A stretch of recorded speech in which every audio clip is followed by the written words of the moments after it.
In this video, I'm going to show you how you can finally stop mindlessly scrolling.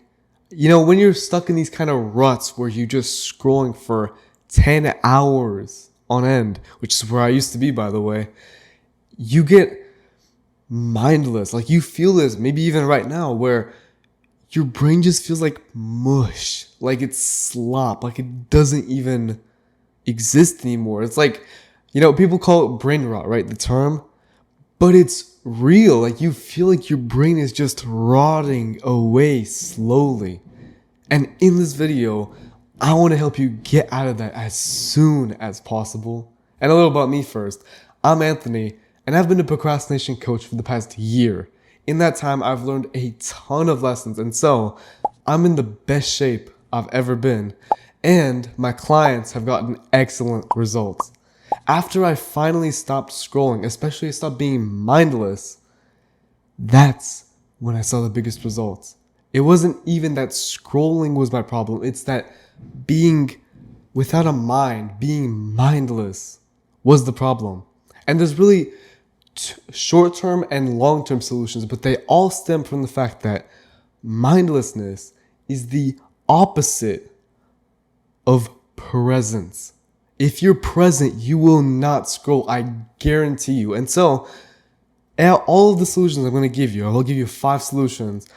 They all use presence. If you're present, if you're actually in your body, you're in your mind, and you're actually thinking about what you're doing right now, what you need to do, I guarantee you're not going to choose to scroll. It's only when you're being mindless, when you're being like an NPC, you're not thinking, you're just going through the motions. That's when you just habitually pull out your phone and start scrolling. So, the first short-term solution I have for you is to set alarms and reminders. Me personally, I have at least 4 alarms on my phone every single day. My wake up, that's obvious. Then I have one where I start to eat, one where I completely turn off YouTube, and one which is my go-to-bed timer. Just that by itself is enough to snap me out of scrolling cycles, especially at the end of the day. But any kind of reminders work. I'll even show you. I have one on my computer just to remind me that I need to edit quickly. Nothing else, nothing apart from just getting my job done. That's it. Any kind of reminders, especially ones that block your vision or either are in your vision or block your scrolling, like the alarms on your phone. Text messages even. Find some way to remind yourself that you do not want to scroll. That's it. And the second short-term solution I have for you is to install either apps or extensions that block scrolling. Because obviously, we can all be disciplined. We can all be trying to force our way out of a scrolling rut.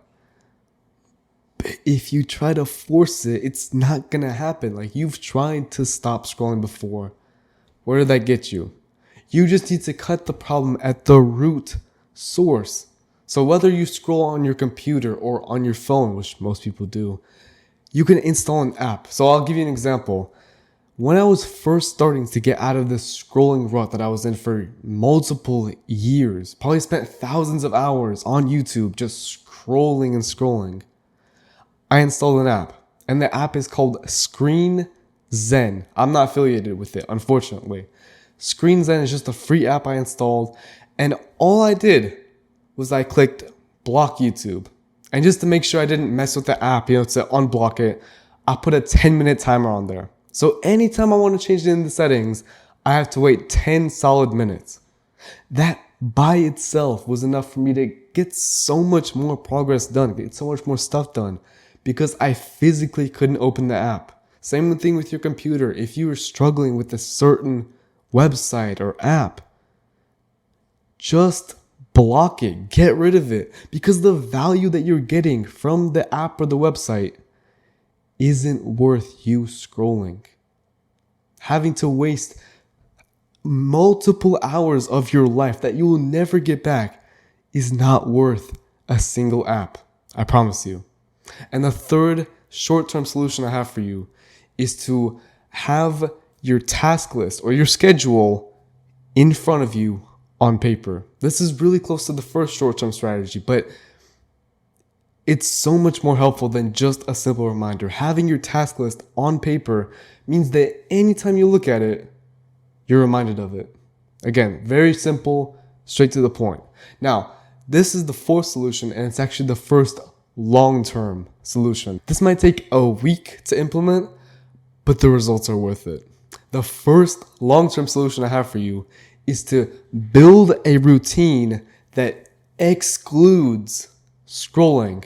So if you have a morning routine that carries on to the evening, it means that you're going to be mindless, but you can choose to be mindless on good things. Instead of being mindless on scrolling and that being the first thing you do when you're not thinking, you can choose to be mindless on the things you want to do.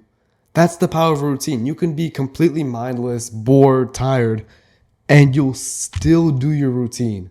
It's that simple. And also, a routine is easy to build. Literally just do the things that you want to do in order, 1, 2, 3, 4, 5, and just do it for like 5 days in a row. Immediately, it will make each of those things easier to do. Once you chain link them up, it's going to be light work for you. And the second long-term solution and the last solution I have for you is actually kind of out there. It's meditation. Meditation is just the practice of sitting down, closing your eyes, and following your breath. That's it.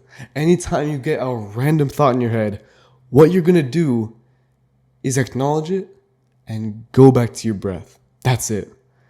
What this trains you to do is when you have a thought that you want to scroll or that you want to open up YouTube or TikTok or Instagram, you can choose to not act on the thought. You know, most people struggle with getting intrusive thoughts, and not like intrusive thoughts like you want to jump off a bridge, but just thinking about a question they want to Google, thinking about some Instagram short or reel they saw earlier. And so because of that, they open up the app again and then they get caught in another cycle. When you train your brain to meditate, you're training your brain to not scroll. Like scrolling is the exact opposite of meditation. So if you meditate, you will scroll so much less often. Out of all of the short-term strategies and long-term strategies I gave you, this is the most effective one I've found. Again, it takes time, maybe like a week to start seeing results. But again, if you just do it for 5 minutes a day, but you end up saving hours of your life in return, why wouldn't you do it? You know, it's such a simple thing to do. Again, literally breathe. And because of that, you save hours of your life. It's such an awesome exchange that I wish more people knew about. And so if you just implement even 1 or 2 of these short-term strategies right now to stop scrolling, which you might be doing right now, and then long-term, like let's say even today, you just meditate for 5 minutes, or you go ahead and set up a routine that you can do tomorrow, that's awesome. That's exactly what you need right now to break out of scrolling. And if you want my personal help with this, I do procrastination coaching. Again, I've been doing it for the past year, and my clients have gotten great results. If you want to go ahead and shortcut your progress, make faster progress, then you should go ahead and get a free consultation completely for free by clicking the link in the description